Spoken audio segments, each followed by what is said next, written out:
Ó jẹ́ ayọ̀ mi láti wà lórí ètò yìí ní àkókò yìí, ẹ ṣé tí ẹ bá wa péjọpọ̀. Orin Dáfídì ni mo fẹ́ kà ní òní.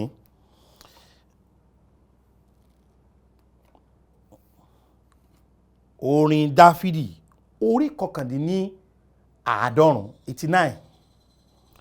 Wọ́n ka ẹsẹ̀ ẹyọ kan péré, ẹsẹ̀ 13. Mo fẹ́ sọ̀rọ̀ nípa Ọlọ́run mi ní òní. Mo mọ̀ fẹ́ sọ̀rọ̀ nípa Ọlọ́run wa yìí. Orin Dáfídì 89 ẹsẹ̀ 13 ní ìwọ ní apá agbára, agbára ní ọwọ́ rẹ, gíga ní ọwọ́ ọ̀tún rẹ.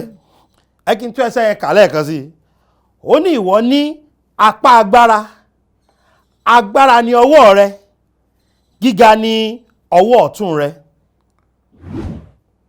Mo fẹ́ bá a sọ̀rọ̀ nípa ọwọ́ Ọlọ́run lónìí. Olúwa ẹ ṣé fún àkókò yìí. Ẹ ṣé fún gbogbo ọkàn tó ti wá gbọ́ ètò yìí. Olúwa mo gbàdúrà pé kẹ́ ẹ ràn mí lọ́wọ́ láti mú ìwàásù yìí wá. Bí Jésù ò bá ṣe mú wá ká ní òun gan ló ń bá wa sọ̀rọ̀ tààràtààrà. Mo gbàdúrà pé kẹ́ ẹ mọ́ kó sọ̀rọ̀ sí ọkàn kọ̀ọ̀kan tí ó ń gbọ́ mi lónìí. Mo gbàdúrà pé kẹ́ ẹ fún mi ní àwọn ọ̀rọ̀ tí ó bójúmu, àwọn àpẹẹrẹ tí yóò ran àwọn ènìyàn lọ́wọ́. Mo gbàdúrà pé kí ìwàásù yìí kó ru ọkàn wa sókè, kí orúkọ Olúwa kó sì di gbígbé gàrà ní ohun gbogbo tí a ó ṣe. Ẹ ṣé torí pé ràn wá lọ́wọ́ ní orúkọ Jésù Kristi Olúwa wa. Àmín. Wọ́n ní apá agbára, agbára ní ọwọ́ rẹ, gíga ní ọwọ́ ọ̀tún rẹ. Ó jẹ́ ohun kan tí ó ṣe pàtàkì láti mọ̀ nípa Ọlọ́run wa. Wípé Ọlọ́run wa kò sí lára àwọn Ọlọ́run tí kò ní ọwọ́. Bíbélì tí ẹ̀ pè ní pé apá rẹ̀ agbára ni, ọwọ́ rẹ̀ agbára ni, ọwọ́ ọ̀tún rẹ̀ gíga ni. A rí pé Ọlọ́run wa jẹ́ Ọlọ́run alágbára. Ṣé wá rí ọwọ́? Ó jẹ́ ohun tá a máa ń lò láti lè ṣe ohun gbogbo tá a bá fẹ́ ṣe. Ẹ kí n fún alápẹẹrẹ tó rọrùn. Tẹ́ bá rí oníṣẹ́ ọwọ́ kan tí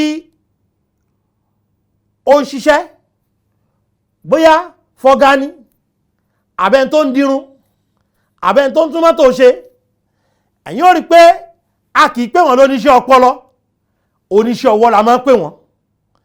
Àwọn ẹni tí wọ́n mọ èrè, àbí àwọn ẹni tí ó ń ya àwòrán, ìta máa ń pè tí wọ́n bá ṣe jáde, ó ní pé a máa sọ pé iṣẹ́ ọwọ́ wọn ni. A kì í sọ pé iṣẹ́ ọpọlọ wọn ni. Ẹ ṣàkíyèsí ẹ̀ pé gbogbo ìgbà ohun tá a máa ń sọ pé ó jẹ́ pínpín àṣeyọrí wọn, ó ní kí ni ọwọ́ wọn. Kò ní fọ́lọ́run lókè ọ̀run pé àwa náà ní Ọlọ́run tó yẹ pé ó ní ọwọ́. Ọwọ́ tó sì ní yìí ó jẹ́ ọwọ́ agbára. Ọwọ́ tí Ọlọ́run wá ní yìí ó jẹ́ ibi tó ń gbà ṣe gbogbo nǹkan. Ẹ kí n fún wa ní àwọn ohun tí Bíbélì sọ nípa ọwọ́ Ọlọ́run. Ìwé Jóòbù orí 12 ẹsẹ̀ 10. Bíbélì fi yé wa níbẹ̀ pé lọ́wọ́ ẹni tí ẹ̀mí ohun alààyè gbogbo gbé wà àti ẹ̀mí gbogbo aráyé. Níbo ni ẹ̀mí gbogbo ènìyàn wà? Ọwọ́ Ọlọ́run. Ohun alààyè gbogbo àti gbogbo ọmọ aráyé, ẹ̀mí ajá, ẹ̀mí eku, máa gbọ́ mi, ẹ̀mí àwọn igi, ẹ̀mí àwa ènìyàn, ẹ̀mí ọba, ẹ̀mí ìjòyè, ọwọ́ ta ló wà o? Ọwọ́ Ọlọ́run òní ó wà. Ẹ kí n tún fún wa nìkan. Ìwé Iṣẹ́ àwọn Àpọ́stélì orí 7 ẹsẹ̀ 50. Bíbélì wípé ọwọ́ mi kọ́ ló a ṣe gbogbo nǹkan wọ̀nyí. Ẹ wo gbogbo tó wà láyé yìí, àwọn òkè, àwọn pẹ̀tẹ́lẹ̀, àwọn ọ̀gbun, òkun. Ẹ máa gbọ́ iṣẹ́ ọwọ́ ta ni o? iṣẹ́ ọwọ́ Ọlọ́run ni. Ẹ kì í sọ fún wa pé ọwọ́ Ọlọ́run Bíbélì wípé ọwọ́ tó lágbára ni, ọwọ́ tó jẹ́ pé òun ló ń di ẹ̀mí gbogbo ènìyàn mú ni. Tẹ́ bá ti rí tí ẹ̀mí ènìyàn bá bọ́ torí pé ọwọ́ Ọlọ́run yọ̀ǹda ẹ̀mí ẹ̀ ni. Ẹ kì í sọ fún wa pé tá a bá rí pé nǹkan kan wà láàyè torí pé ọwọ́ Ọlọ́run ló dá ni. Gbogbo nǹkan wọ̀nyí ó ní ọwọ́ Ọlọ́run ló ṣe kí ni o ló dá. Ẹ kì í tún fún wa ní nǹkan míì nípa ọwọ́ Ọlọ́run. Ọwọ́ Ọlọ́run yìí mò ń sọ̀rọ̀ nípa pé ọwọ́ Ọlọ́run lágbára. Kí ni àwọn alágbára tó ṣe? Ó ń di ẹ̀mí gbogbo ènìyàn mú. Kí ni àwọn lágbára tó ṣe? Ọwọ́ rẹ̀ ló dá ohun gbogbo. Orin Dáfídì orí kẹjọ, orin Dáfídì kẹjọ, orin Dáfídì kẹjọ ẹsẹ̀ kẹta. Nígbà tí mo ro ọ̀run rẹ, iṣẹ́ ọwọ́ rẹ, òṣùpá àti ìràwọ̀ tí ìwọ ti ṣẹ̀dá ìlànà sílẹ̀. Ẹ wo bí ìràwọ̀ ṣe ń rìn, bí wọ́n ṣe ń yọ, àwọn òṣùpá, àwọn òrùn, gbogbo ohun tó wà lójú òfurufú yìí, ọwọ́ ta ló jẹ́ kó wà níbẹ̀? Ọwọ́ Ọlọ́run ni. Ẹ kì í sọ fún wa pé nǹkan kìíní tí mo fẹ́ kó yé wa nípa ọwọ́ Ọlọ́run ni pé ọwọ́ tó lágbára ni. Ẹ jẹ́ kí wá fi nǹkan ńlá kan hàn wá tó fi hàn mí pé ọwọ́ Ọlọ́run lágbára púpọ̀. Ìwé Jòhánù orí 10 ẹsẹ̀ 22. Bíbélì wípé èmi sì fún wọn ní ìyè àìnípẹ̀kun, wọn kì yóò sì ṣègbé láéláé, kò sì sí ẹni tí ó lè já wọn kúrò ní ọwọ́ mi. Gbọ́ mi dáadáa, ọwọ́ Ọlọ́run ó lágbára débi pé ó ń di ẹ̀mí gbogbo ènìyàn tó ti gba Jésù mú. Bíbélì sọ ní ẹsẹ̀ 29 pé bàbá mi, ẹni tí ó fi wọ́n fún mi, pọ̀ ju gbogbo wọn lọ, kò sì sí ẹni tí ó lè já wọn gbà kúrò ní ọwọ́ bàbá mi. Mi ò mọye ènìyàn tó ti gba Jésù láyé, ìmọye wọn rárá. Mi ìmọye àwọn tó ti gbà á láti májẹ̀mú láéláé. Mi ìmọye àwọn tó ti gbà á nínú májẹ̀mú tuntun yìí. Mo ò lè sọ iye àwọn ọmọ orílẹ̀-èdè yìí tó ti gbà á nípa títẹ́tí sí ètò yìí. Ṣùgbọ́n tó bá jẹ́ pé o ti gba Jésù, mo fẹ́ fi nǹkan kan hàn ọ́ nípa ọwọ́ Ọlọ́run tó lágbára, wípé ní gbogbo ìgbà, lọ́àárọ̀, lọ́sàn-án, lóru, ó wà nínú ọwọ́ Ọlọ́run. Kì í ṣe pé ó wà ń bẹ̀ fún ìgbà díẹ̀, kì í ṣe pé ó wà ń bẹ̀ fóṣù díẹ̀, ó wà ń bẹ̀ títí láéláé. Ní tó dáa nípa ọwọ́ Ọlọ́run pé ó lágbára débi pé ayé, èṣù, ẹ̀ṣẹ̀ kò lè já ọgbà kúrò lọ́wọ́ rẹ̀. Ìwọ kọ́ ló ń di Ọlọ́run mú. Ẹnìkan ti sọ wá pé di òpó Kristi mú. Ìwọ kọ́ ló ń di Kristi mú, Kristi ló ń di ọ mú. Jẹ́ kí n sọ fún ọ pé Ọlọ́run ló ń di ọ mú, ìwọ kọ́ ló ń di Ọlọ́run mú. Ọwọ́ agbára Ọlọ́run yìí ó sì ń gbé ọ̀rọ̀ pátápátá ni. Òun ló ń di ọ mú. Ní tó fi jó tó ti fi yọ̀ ṣubú, ní tó fi ti parun, ní tí ò ní jẹ́ kó parun láéláé, ní tí ò ní jẹ́ kó ṣègbè mọ́ láéláé. Ó ní pé ọwọ́ Ọlọ́run ló ń di ọ mú. Ọwọ́ ńlá lọ́wọ́ náà, ọwọ́ náà ní agbára púpọ̀. Mo fẹ́ ká mọ ọwọ́ Ọlọ́run yìí dáadáa, wípé ó jẹ́ ọwọ́ tó lágbára. It is a mighty hand. Ṣùgbọ́n kẹ̀kẹ́ ṣe ọwọ́ tó lágbára nìkan, ó tún jẹ́ ọwọ́ tí ó máa ń rìn. Kì í ṣe ọwọ́ tó wà lójú kan, kì í ṣe ọwọ́ tó gan pa, kì í ṣe ọwọ́ tí kì í ṣiṣẹ́, ọwọ́ tó ń ṣiṣẹ́ ní gbogbo ìgbà ni. Irú iṣẹ́ wo ni ọwọ́ Ọlọ́run ṣe? Mo fẹ́ fi hàn wá ọwọ́ Ọlọ́run bó ṣe máa ń rìn. Nǹkan àkọ́kọ́ tó máa ń ṣe ni pé ó máa ń bá èèyàn rìn. Ìwọ náà wo Kíróníkà kìíní orí 4 ẹsẹ̀ 10. Bíbélì wípé Jábésì sì pé Ọlọ́run Ísírẹ́lì wípé ìwọ ìbá jẹ́ bùkún mi ní tòótọ́, kí o sì sọ agbègbè mi di ńlá, kí ọwọ́ rẹ kí ó sì kíni o, kí ó wà pẹ̀lú mi. Ṣé o fẹ́ máa lọ láti ìṣẹ́gun dé ìṣẹ́gun? Ṣé o fẹ́ máa lọ láti ìbùkún dé ìbùkún? Ṣé o fẹ́ tẹ̀síwájú? Ohun tó nílò ní ọwọ́ Ọlọ́run, torí pé ohun tí ó mú yàn láti oore ọ̀fẹ́ dé oore ọ̀fẹ́, láti ìgbésókè dé ìgbésókè, ó ní pé kí ọwọ́ Olúwa kó pẹ̀lú wa. Jábésì ó mọ ìṣe pàtàkì ọwọ́ Olúwa, ìpè tí ọwọ́ Olúwa bá pẹ̀lú ènìyàn, kò síbi tí ò ní mú dé. Wọ́n lájá tó bá lẹ́yìn lẹ́yìn ló ń pọ̀ bọ̀. Tí wọ́n bá ní ọwọ́ Ọlọ́run tó tì ọ́ lẹ́yìn, kí ni yóò máa ṣe o? Yóò máa mú ọ lọ síwájú. Ọwọ́ Olúwa ó máa tẹ̀ ní síwájú, torí pé ọwọ́ Olúwa ó máa ṣiṣẹ́. Nǹkan kejì tí ọwọ́ Olúwa máa ṣe ni pé a máa ṣe lòdì sí èèyàn. Ìwé Rúùtù orí 1 ẹsẹ̀ 13 ó ní ẹ̀yin a lè dúró dè wọ́n títí wọ́n fi dàgbà, ẹ̀yin ó lè dúró dè àwọn wọn ní àìní ọkọ. Rárá o, ẹ̀yin ọmọbìnrin mi, nítorí pé inú mi bàjẹ́ gidigidi nítorí yín, tí ọwọ́ Olúwa ti jáde sí mi. Ṣé ẹ mọ̀ bọ́wọ́ Olúwa ṣe jáde sí arábìnrin yìí? Ó jáde lòdì sí. Mo ní ọwọ́ Olúwa ń ṣiṣẹ́, ó lè bá ní rìn láti tẹ̀ni síwájú, wọ́n kì í ká ṣe pé ó lè bá ní láti tẹni síwájú nìkan, ṣùgbọ́n a máa ṣe lòdì sí ìyàn náà pẹ̀lú.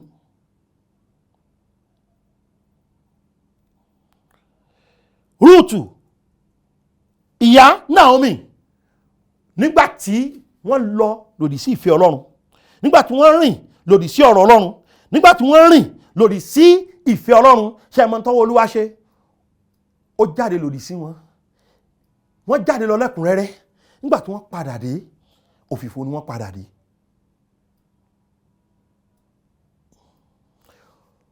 Wọ́n ní ẹ má pè mí ní Naomi mọ́, tí í ṣe adùn. Màmá náà ní ká máa pè òun ní kí ni o? Mara, tí í ṣe ìkorò. Kí ni ìdí tí ìyá náà tí adùn fi di ìkorò? Torí pé àwọn Olúwa ṣe kí ni o? Ó ti ṣe lòdì sí wọn.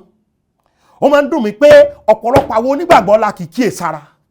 Bó tilẹ̀ jẹ́ pé inú ọwọ́ Olúwa la wà, tí ó ń kó kò lè já wa kúrò níbẹ̀. Ìjẹ́ mọ̀ pé ìwọ gan mọ̀ pé ọwọ́ Olúwa ń ṣe lòdì sí ọ. Nígbà tó ń ṣe panṣágà ńkọ́? Nígbà tó ń ṣàgbèrè ńkọ́? Nígbà tó dúró láàrin gbogbo ìfẹ́ Ọlọ́run, ìwọ tọ́lọ́run pè sínú iṣẹ́ ìránṣẹ́ tó ṣe, tó sì mọ̀ pé Ọlọ́run fẹ́ kó o máa ṣiṣẹ́ ìránṣẹ́, kí ló rò pé yóò ṣẹlẹ̀ sí ọ? Ọwọ́ Olúwa yóò ṣe lòdì sí ọ. Ìwọ tó yẹ pé ó yẹ kó o máa gbà kó jẹ́ aládùá tó ń yọjú léka, oríṣiríṣi ibi ló ń yà, mẹ́ta lọ́kàn tiẹ̀ inú ayé ló wà, nínú ẹ̀ṣẹ̀ àti oríṣiríṣi ibi tó ń lọ. Ó wá lọ́wọ́ Olúwa ṣe lòdì sí ọ. Kí ló ti ṣe rẹ̀ ò ṣe déédéé? Ṣé kìí ṣe pé torí pé ó wà nínú ẹ̀ṣẹ̀? Kí ló táyé rẹ̀ ò lọ bó ṣe kó lọ? Ṣé kìí ṣe torí pé ó wà nínú ẹ̀ṣẹ̀?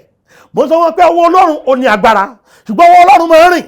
Ó lè rìn pẹ̀lú èèyàn láti tẹ̀yàn síwájú. Ó lè rìn lòdì sí èèyàn láti jáde sí pé kò sáàyè. Ọkùnrin kan tá à ń pè ní Bálámù nínú Bíbélì, nígbà tí ọwọ́ Olúwa ṣe lòdì sí, kẹ́tẹ́kẹ́tẹ́ rẹ̀ sì fọhùn síta. Jẹ́ kí n tún fún ọ lẹ́lòmíì tọ́wọ́ Olúwa ṣe lòdì sí. Wọ́n ń pe ọba kan ní Belsásárì nínú ìwé Dáníẹ́lì orí 5. Ó lọ mú nǹkan ilé Olúwa, ó fi bẹ̀rẹ̀ sí mutí. Bẹ́ẹ̀ sọ pé ọwọ́ Olúwa jáde lòdì sí. Ó sì kọ́ pé òun ti wọ́n iṣẹ́ ìránṣẹ́ rẹ̀. Òun ti wọ́n iṣẹ́ rẹ̀. Ó ní kò kájú òṣùwọ̀n. Lójú ẹsẹ̀ náà sọ fún pé yóò kú. Ìjà mọ̀ pé kò díjọ́ kejì. Nítorí pé ọwọ́ Olúwa ṣe kí ni o? Ó ṣe lòdì sí. Wo tí ọwọ́ èṣù bá ṣe lòdì sí ọ, ọwọ́ Olúwa lè gbà ọ́. Tí ọwọ́ ènìyàn bá ṣe lòdì sí ọ, ọwọ́ Olúwa lè gbà ọ́. Ṣùgbọ́n tí ọwọ́ Olúwa bá ṣe lòdì sí ọ, kò sí tó lè gbà ọ́. Jẹ́ kí n kìlọ̀ fún ọ wípé Ọlọ́run ní ọwọ́ ńlá tí ó ní agbára púpọ̀. Agbára lé ọwọ́ rẹ̀. Ọwọ́ ọ̀tún rẹ̀ gíga ni. Jẹ́ kí n wá sọ fún ọ pé bó ṣe lè jẹ́ pé ọwọ́ ọ̀tún yẹn ló dá ọ, ló di ẹ̀mí rẹ mú, ló tún gbé ọró láti jẹ́ pé ò ní lọ sọ́run àpáàdì mọ́. Jẹ́ kí n sọ fún ọ pé ó lè tẹ̀ ọ́ síwájú, ṣùgbọ́n ó lè ṣe lòdì sí ọ náà tó bá ń gbé nínú ẹ̀ṣẹ̀. Ibo lọ́wọ́ Olúwa wà lára rẹ? Jẹ́ kí n sọ ibi kẹta tọ́wọ́ Olúwa máa ń wà lára èèyàn fún ọ. Ibi kẹta tọ́wọ́ Olúwa máa ń wà, ó ní pé a máa sinmi léèyàn lórí. Ìwé Èzíkíẹ́lì orí 37.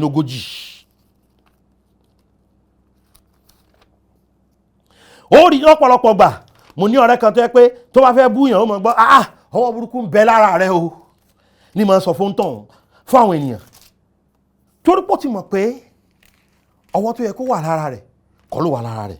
Èzíkíẹ́lì orí 37 ẹsẹ̀ kìíní, ó ní ọwọ́ Olúwa sì wà ní ara mi. Ó sì mú mi jáde nínú ẹ̀mí Olúwa. Ó sì gbé mi kalẹ̀ ní àárín àfonífojì tí ó kún fún egungun. Ọwọ́ Olúwa ó lè bá ọ rìn láti tẹ̀ ọ́ síwájú kó pẹ̀lú rẹ̀. Ó lè lòdì sí ọ, ṣùgbọ́n ó lè sinmi lé ayé rẹ̀. Nígbà tí Èzíkíẹ́lì wà nínú ilé rẹ̀, nígbà tó Olúwa wà lára rẹ̀, ó mú lọ sáàrin àfonífojì egungun gbígbẹ. Nígbà tó Olúwa sì wà ń bẹ́ẹ̀ kọ́, kí ló ṣẹlẹ̀ tó sinmi lé lórí? Ǹjẹ́ mọ̀ pé gbogbo egungun gbígbẹ ló gba àyè? Kì í ṣe pé wọ́n gba àyè nìkan, ṣùgbọ́n wọ́n sopọ̀ padà. Kì í ṣe pé wọ́n sopọ̀ padà nìkan, ṣùgbọ́n wọ́n gba ẹran ara. Ǹjẹ́ mọ̀ pé wọ́n di alààyè ọkàn nítorí pé ọwọ́ Olúwa ṣiṣẹ́ nípasẹ̀ rẹ̀. Ọkùnrin kan wà tí a ń pè ní Áhábù nínú Bíbélì. Ǹjẹ́ mọ̀ pé ó bẹ̀rẹ̀ sí sáré pẹ̀lú kẹ́tẹ́kẹ́tẹ́. Nígbà tó ń sáré pẹ̀lú kẹ́tẹ́kẹ́tẹ́ yìí, tẹ́tí sí mi dáadáa wípé Èlíjà ọwọ́ Olúwa wà lára rẹ̀. Nígbà tó ọwọ́ Olúwa sinmi lé Èlíjà, ẹni tó ń gun ẹṣin kò ṣáájú ẹni tó Olúwa wà lára rẹ̀. Bó ṣe gẹṣin tó sáré tó, kò ṣáájú Èlíjà dénú ìlú. Òkè tálágbára gùn tó ń mí ẹlẹ́, òun lọmọ Ọlọ́run gùn tó padà wá ṣe kíni, tó padà wá dúpẹ́. In tó máa jẹ́ kí wọ́n padà wá dúpẹ́ ju pé ọwọ́ Olúwa wà lórí ayé wọn. Ọ̀pọ̀lọpọ̀ wa là ń ṣiṣẹ́ ìránṣẹ́, kò sí ọwọ́ Olúwa níbẹ̀. Nígbò jẹ́ pé irọ́ ló ń pa. Ó ti sọ̀rọ̀ àìdí oníṣẹ́ ìyanu àpàpàǹdodo. Ó kọ chọ́ọ̀chì rẹ̀ kìnnìkan international. Chọ́ọ̀chì tẹ́ ẹ̀pọ̀ gbọ́n bẹ́ẹ̀. Ọ̀pọ̀lọpọ̀ wa ìntàtò àti iṣẹ́ ìyanu èké là ń ṣe. Àwàásù ìrere ò tọ́. Ìyìn owó là ń jẹ́, kì í ṣe ìyìn rere. Ọ̀pọ̀lọpọ̀ ìránṣẹ́ Ọlọ́run ló yẹ pé ẹ bẹ̀rẹ̀ dáadáa, ṣùgbọ́n ẹ̀yin gan mọ̀ pé kò sí ọwọ́ Olúwa nínú tẹ́ ń ṣe mọ́. Mo pè é níjà wípé kí ló fà á tọ́wọ́ Olúwa fi ṣe lòdì sí ọ? Lọ jẹ́wọ́ ẹ̀ṣẹ̀ yẹn kó ronúpìwàdà. Torí pé ọwọ́ Olúwa lágbára láti tẹ̀ ọ́ síwájú. Ọwọ́ Olúwa lágbára láti lò ọ́ kọjá èrò rẹ àti ọgbọ́n orí rẹ. Bí mo ṣe ń parí ìwàásù yìí, mo ní ìbéèrè fún gbogbo wa. Tí a mọ̀ pé ọwọ́ Olúwa yìí ga, tí a mọ̀ pé ọwọ́ Olúwa yìí lágbára, wípé ǹjẹ́ ọwọ́ Olúwa hàn lára rẹ bí? Ojoojúmọ́ làwọn èèyàn ń wù ọ́ gẹ́gẹ́ bí onígbàgbọ́ tí wọ́n ń mérí. Ṣé kìí ṣe pé ọwọ́ Olúwa hàn lára rẹ? Ṣé kìí ṣe pé àfẹnujẹ́ onígbàgbọ́ ni ọ́? Nígbà tí Jábésì lọ gbàdúrà pé kí ọwọ́ rẹ kí ó pẹ̀lú mi, ṣé ṣàkíyèsí wípé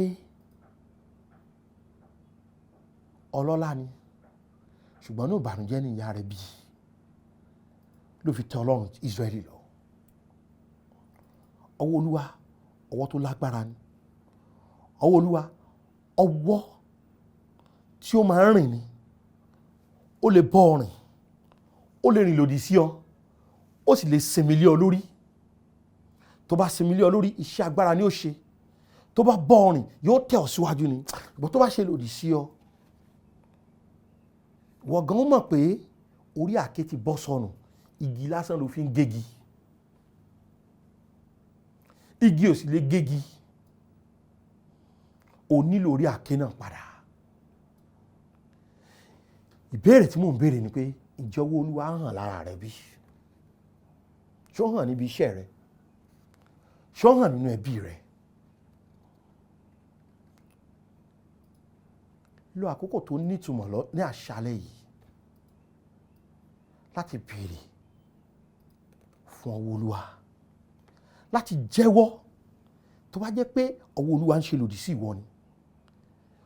Kó o bẹ̀rẹ̀, Olúwa mo nílò ọwọ́ rẹ fún ìtẹ̀síwájú. Jẹ́ kí ọwọ́ rẹ pẹ̀lú mi.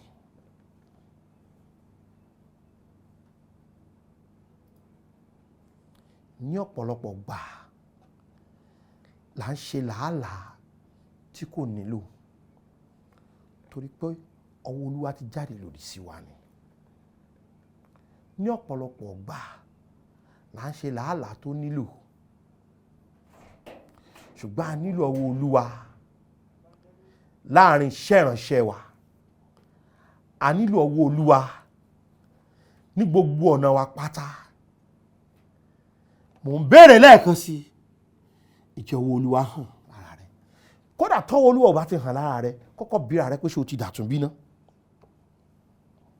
Torí pé ọwọ́ Olúwa kò ní hàn lára ẹni tí o ti dàtún bí. Torí pé ọwọ́ Olúwa kò ní ṣiṣẹ́ nínú ayé ẹni tí o ti dàtún bí. Bí o fẹ́ kọ́wọ́ Olúwa ṣiṣẹ́ agbára láyé rẹ àti nípasẹ̀ rẹ, àkọ́kọ́ gbọ́dọ̀ dàtún bí. Bó lè yẹn ṣe ń dàtún bí? Èèyàn máa gba Jésù lórí ìgbàlà ni. Ẹni tó bá ti gba Jésù lórí àtún bí, ẹni tó bá gba ọmọ gbọ́ ló ní ìyè. Ìyè àwọn tó bá gbà òun ni a fi agbára fún láti di ọmọ Ọlọ́run. Ṣùgbọ́n tó o bá ti gba ọmọ gbọ́, o ò lè ní ìyè, o ò tún lè ní agbára láti di ọmọ Ọlọ́run. Ṣé o gbọ́ ọmọ gbọ́ báyìí? Bó ṣe gbà ní ṣe o mọra rẹ lẹ́lẹ́ṣẹ̀. Ṣé o ti mọ̀ pé torí ẹ̀ṣẹ̀ rẹ ni Jésù ṣe wá sórí igi àgbélébùú, la ṣe sin ló ṣe jí dìde? Ṣé o ti mọ̀ pé ikú sísìn àtàjíǹde yẹn nìkan ló san gbèsè ẹ̀ṣẹ̀ rẹ?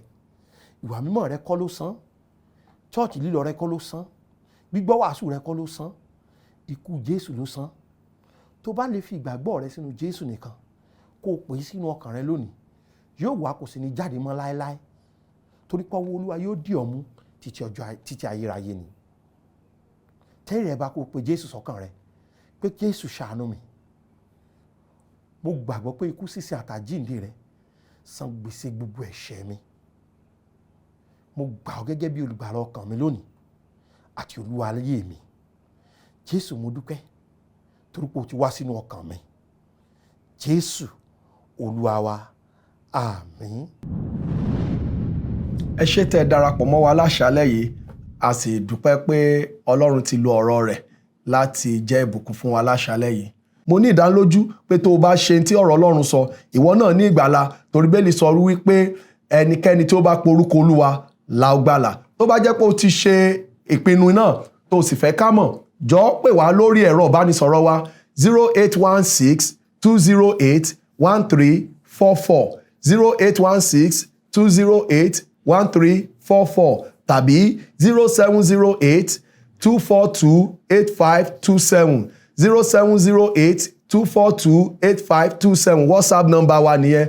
Tàbí ẹ tún lè pè wá lórí Glo number wa 0705-5307-492 0705-530-7492.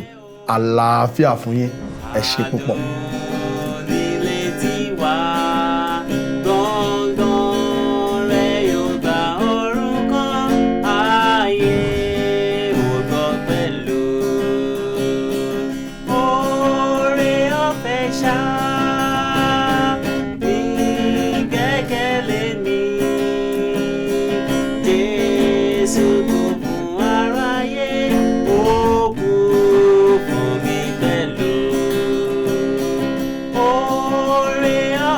Shine.